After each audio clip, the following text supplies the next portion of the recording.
Welcome to ఆధాం news. ఈ రోజు ముఖ్యాంశాలు. చంద్రబాబు నాయుడు గారు మన ఆంధ్రప్రదేశ్ రాష్ట్రంలో ఏం జరుగుతుంది?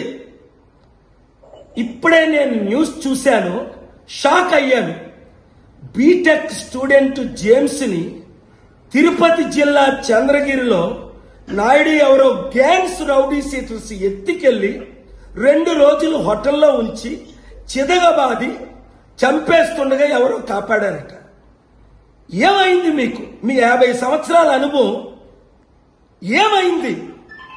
ప్రవీణ్ పగడాలని హత్యని చెప్తే యాక్సిడెంట్ గా పనికిమాలిన పోలీసులు సృష్టించారని కోట్ల మంది కోడై కూశారు.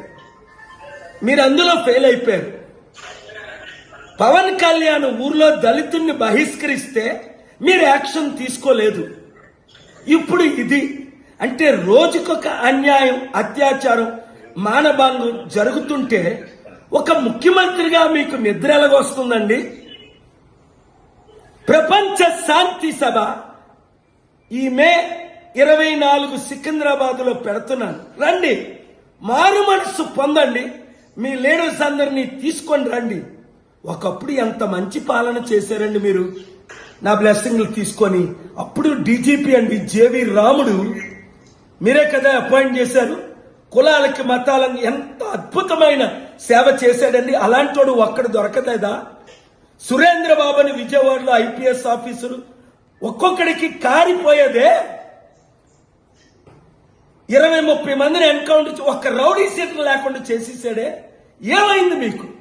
మీరే రౌడీ సీటర్లకి బలం ఇచ్చి నడిపిస్తున్నారా అన్న ప్రశ్న బహుజనుల్లో అనుమానం తీసుకొస్తుంది. మార్పు చెందండి.